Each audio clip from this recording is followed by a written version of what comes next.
माँ दुर्गा की असीम कृपा से आज हम सुनेंगे महाअष्टमी की पावन कथा। ये कथा हमें केवल देवी के अद्भुत पराक्रम की झलक ही नहीं देती, बल्कि ये सिखाती है कि जब भी अधर्म बढ़ता है, तब ईश्वर स्वयं अपने दिव्य रूप में प्रकट होकर धर्म की रक्षा करते हैं।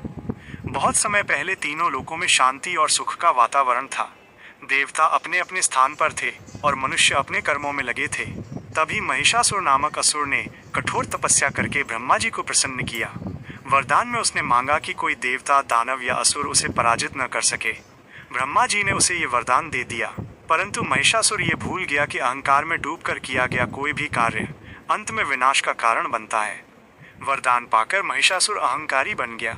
उसने देवताओं पर आक्रमण कर दिया, इंद्रदेव का सिंहासन छीन लिया, सभी देवताओं को स्वर्ग से निकाल दिया। देवता व्याकुल होकर ब्रह्मा, विष्णु और महेश के पास पहुंचे और कहा, हे देवगण, अब हम कहाँ जाएं? कौन हमारी रक्षा करेगा? देवताओं की करुण पुकार सुनकर त्रिदेव ने अपने दिव्य तेज को प्रकट किया। सभी देवताओं का तेज एक साथ मिलकर एक अद्भुत ज्योति पुंज बना। उसी ज्योति से प्रकट हुई जगदम्बा दुर्गा। वे अलौकिक थीं। उनके मुख से तेज निकल रहा था। 10 हाथों में शस्त्र सुशोभित थे, माथे पर अर्धचंद्र, कानों में कुंडल और शरीर पर आभूषण जगमगा रहे थे। देवताओं ने अपने अपने अस्त्र शस्त्र उन्हें अर्पित किए। इंद्रदेव ने उन्हें वज्र दिया, भगवान विष्णु ने चक्र दिया, भगवान शिव ने त्रिशूल प्रदान किया, वरुण देव ने शंख दिया, अग्निदेव ने शक्ति दी, वायु ने उन्हें धनुष और बाण दिए और इसी प्रकार सबने अपनी शक्तियां मां को समर्पित कर दी। अब वे केवल दुर्गा नहीं थीं, वे संपूर्ण ब्रह्मांड की शक्ति थीं। मां दुर्गा ने अपने सिंह पर आरूढ़ होकर महिषासुर को ललकारा।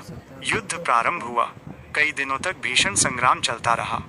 महिषासुर कभी सिंह का रूप धरता, कभी हाथी का, कभी भैंस का और कभी मनुष्य का, लेकिन माँ दुर्गा हर बार अपने अस्त्र से उसके रूप का नाश कर देती। आकाश में देवता माँ की जय जयकार करते और असुर भयभीत होकर भागते। 8वें दिन यानी महाअष्टमी को महिषासुर ने भैंस का भयंकर रूप धारण किया और माँ दुर्गा पर आक्रमण कर दिया, परंतु माँ ने अपने त्रिशूल और तलवार से उसका वध कर दिया। महिषासुर भूमि पर गिर पड़ा और वहीं उसका अंत हो गया। तभी से ये दिन महाअष्टमी के नाम से मनाया जाता है। ये दिन शक्ति की विजय और अधर्म के विनाश का प्रतीक है। महाअष्टमी के दिन कन्या पूजन का विशेष महत्व है। ये माना जाता है कि छोटी कन्याओं में स्वयं माँ दुर्गा का वास होता है।